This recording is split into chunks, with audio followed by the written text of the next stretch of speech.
All right, so our expectations and our ideas often get in the way of our meditation practice. I've mentioned this before, whether it's the expectations that we should have a clear mind and no thoughts or be perfectly blissful, or whether it's our ideas about what meditation actually is. So today, it's a short, fun meditation that is a little quirky, and it gets into this idea of what meditation actually is. So even though it might not even feel like meditation at all, it does have roots in Tibetan Buddhism and Advaita Vedanta and Zen, and the name Do Nothing Meditation comes from a big meditation teacher, Shinzen Young.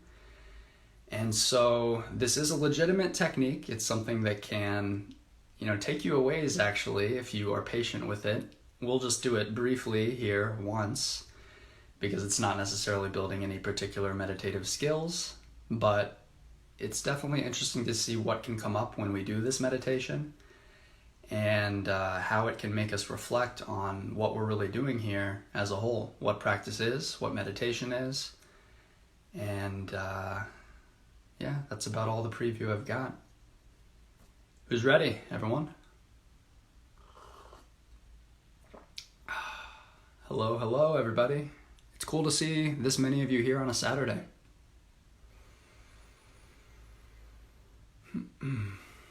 Hey, Cherry.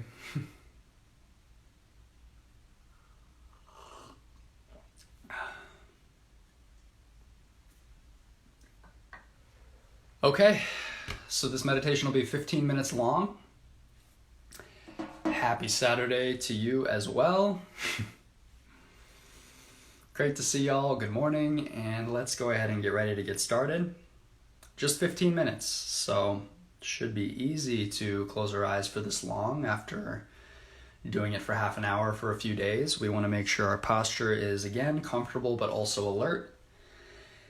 And see if you can be relatively still with your body. It's a shorter amount of time, 15 minutes, so if you've been restless and having some trouble with movements, it's a good opportunity to try and be still in the body. And as you'll see, we're not going to be as disciplined with the mind, but if we can be still and disciplined with the body, it helps a lot. Okay, I'm going to start the timer for 15 minutes.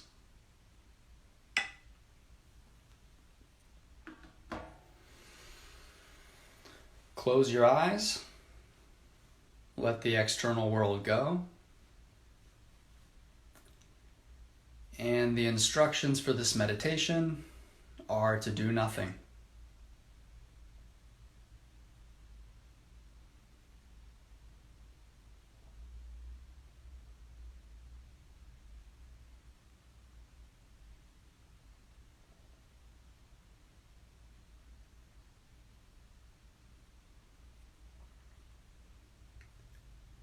How are those instructions sitting with you? How is the mind reacting to this? You can notice how. You can notice if thinking is coming up, but no need to notice anything in particular. No need to rest your attention anywhere in particular. If the mind wants to think, let it think. If you want to wander, wander away. Let the mind do whatever it wants.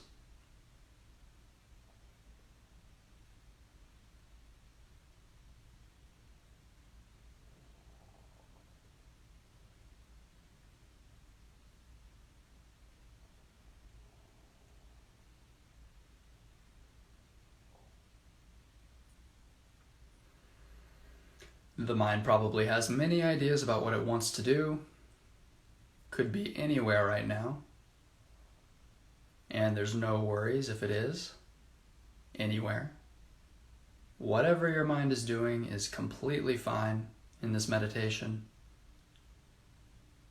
Including meditating in that rare moment that the mind wants to be with the breath, or the mind wants to be with the body, to be present. That's a beautiful moment, so you can let that happen. But you can also let everything else happen. You can let the analyzing happen, the judging happen, the wondering happen, the fantasizing happen, the remembering, the emotions, the stories. Just see what the mind is doing with this freedom. Often in meditation, we can get into this adversarial, unhelpful relationship with our minds, where we feel like the mind and the ego and the self is the enemy, and we need to stop it from doing all these things and just get it still. But as much as we can, we want the mind to feel like our friend in this process. That's why we mentally note. We try to keep the mind engaged with what we're doing, along for the ride. And so by sitting here and doing nothing, we're telling the mind that what it wants to do, its instincts, are fine. They're not a problem. We don't need to meet them with this attitude of pushing them away, pushing them out of our experience. We can truly just let them be, to the tune of letting the mind do whatever it wants to do. Or not do. The only instruction for you is to not do anything. Sit in your meditative posture, eyes closed. You can be aware of what's going on, or not. Just don't do anything.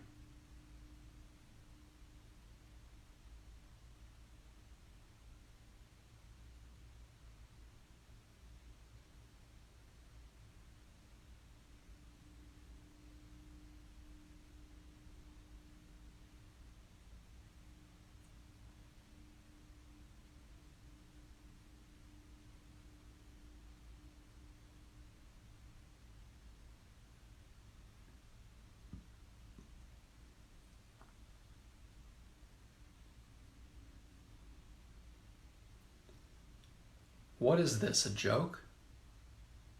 Is this really meditation? What is meditation? Asking what meditation actually is an important question. We think of it as this specific activity, sitting in a specific way, closing our eyes, putting our attention in a specific place, using a specific technique. But the principle of mindfulness applies everywhere, every time. And we got a little bit of a taste for that yesterday when we moved from an open awareness practice into real life with as much continuity of mindfulness as we can have. Real life involves a lot of noticing our experience, going inward, being aware. So you could think of life itself as a low dose of meditation, or meditation as a high dose of life, a high dose of the going inward aspect of life, noticing, being aware.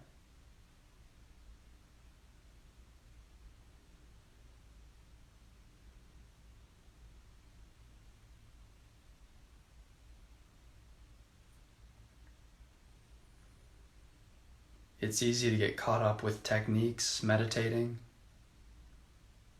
striving while we're meditating, wanting the mind to be quiet when we're meditating, and lose a simple, harmless feeling of balance that we can have. A feeling of exploration and curiosity, to genuinely just want to explore our experience, to see how things feel, to see how our experience of life is on the inside, intimately familiarizing ourselves with sensations, with mental and physical phenomena, with cause and effect,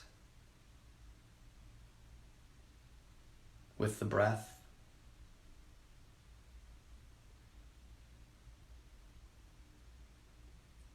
As we've learned, there's nothing special about any of that.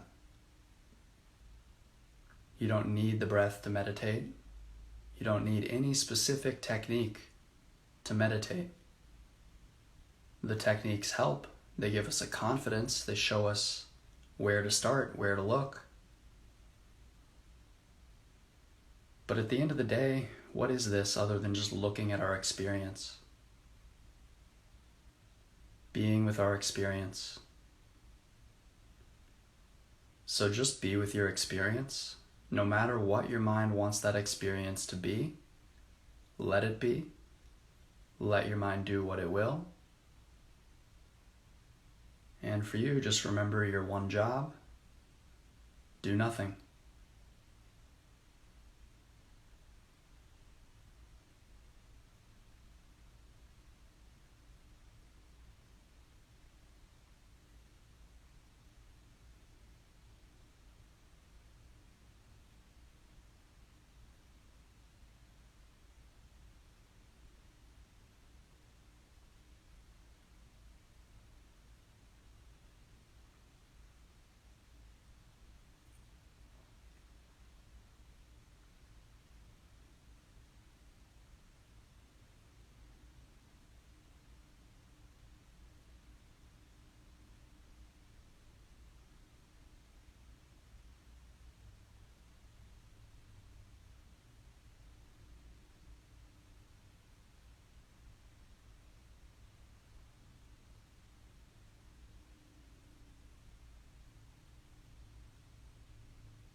The reason I say that meditation doesn't take any more effort than the effort it takes to listen to a piece of music is because it's really not an act of doing at all. It's an act of being, noticing, allowing, accepting, awareness, but not really doing. There's nothing for us to do right now.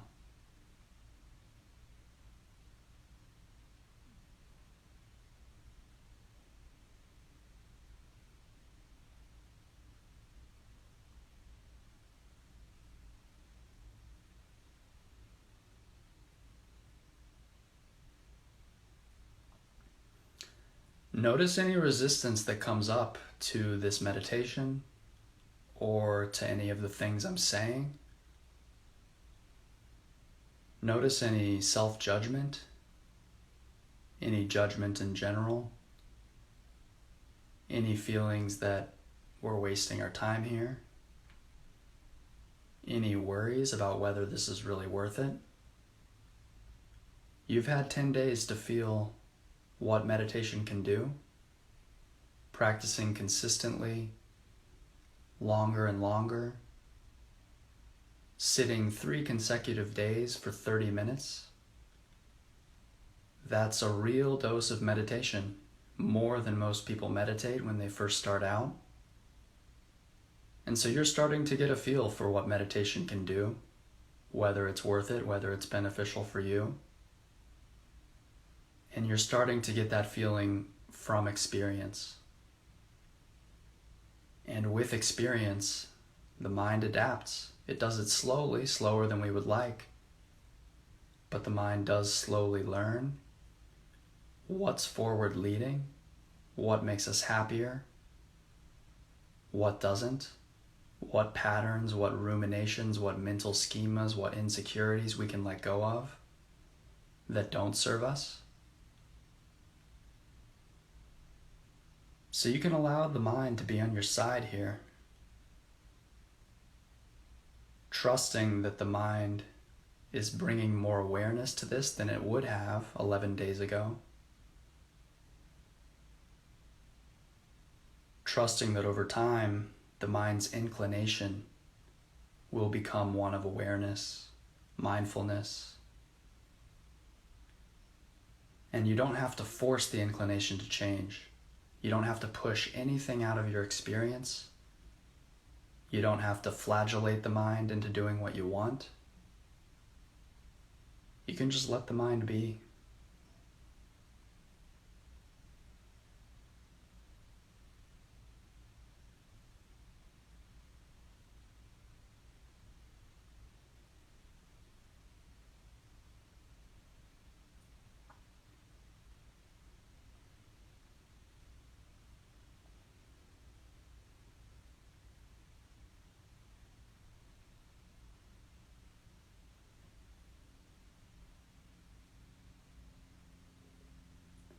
If the mind wants to plan, great. If the mind wants to complain, cool. If the mind wants to remember or do anything else, completely fine.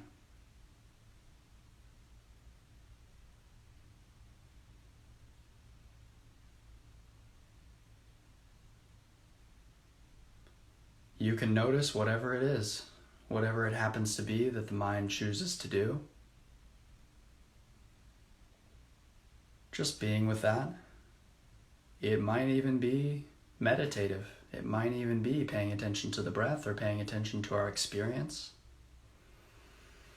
Don't force it, but if it is, that's a very special moment. It's a moment where your mind is on your side, wanting to practice, and that makes all the difference. You started this meditation challenge out of some idea about what meditation could do. All the science out there, all the evidence that meditation can cure this and that, make us less anxious, make us age better. But what will ultimately keep you going, if you keep going, is an internal motivation, an internal sense that this is helping, an internal awareness in the mind.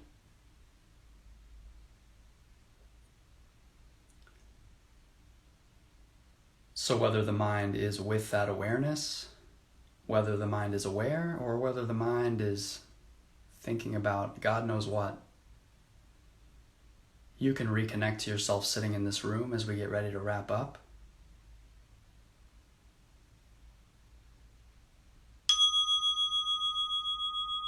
And when you're ready, you can open your eyes. And I would say end the meditation, but what is meditation? You haven't been doing anything.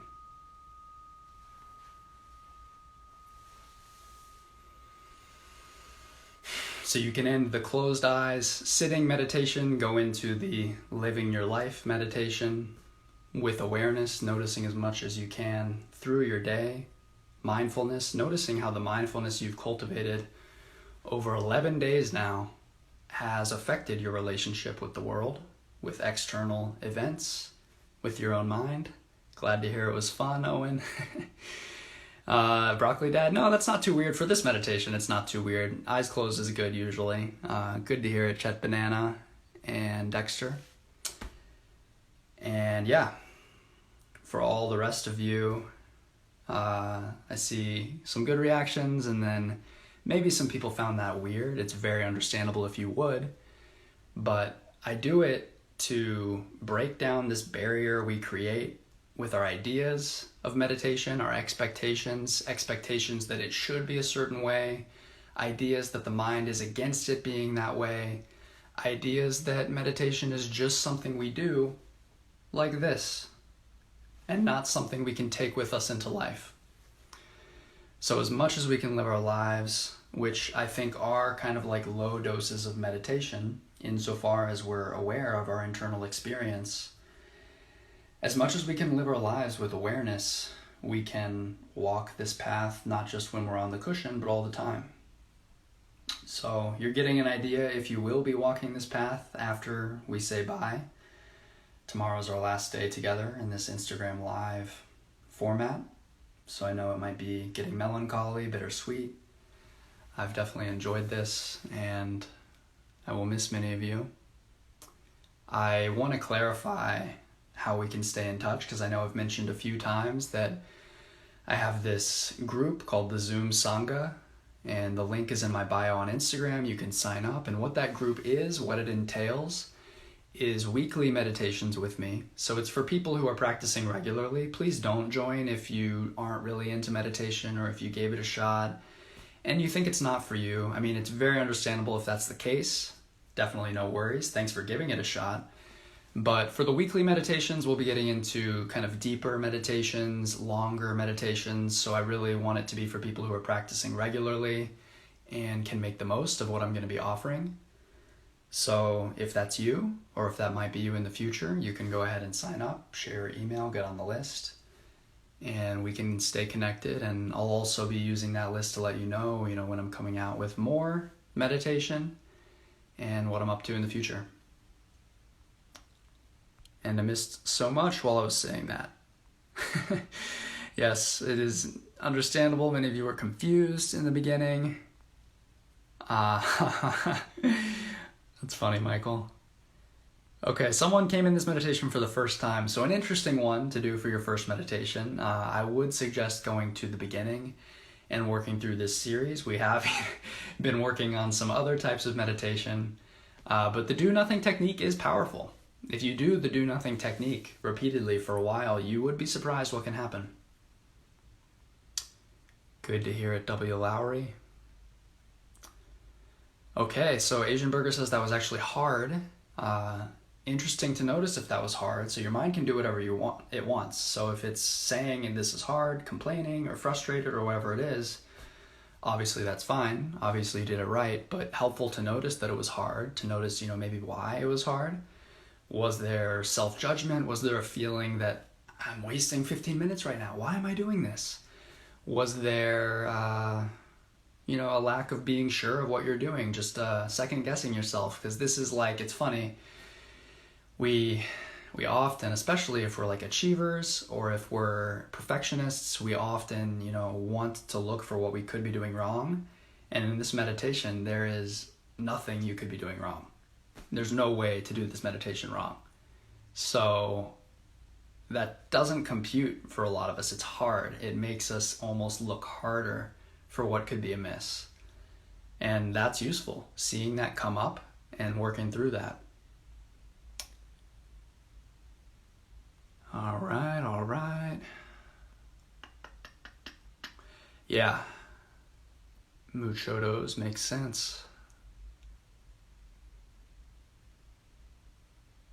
Okay.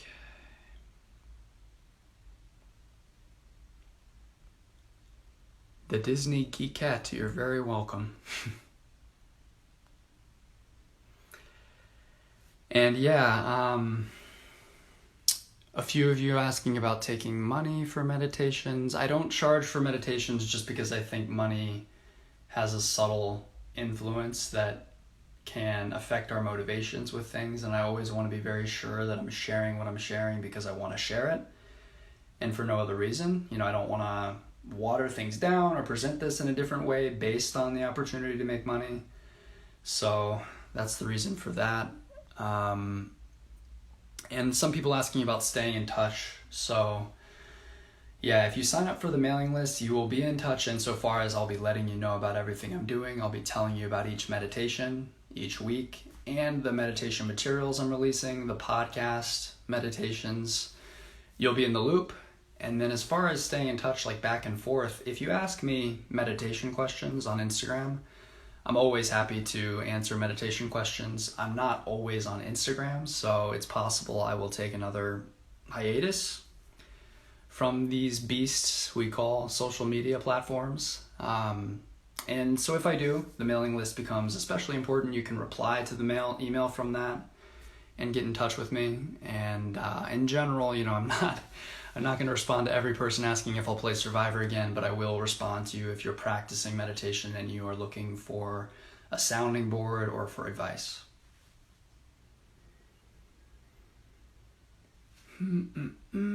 Okay.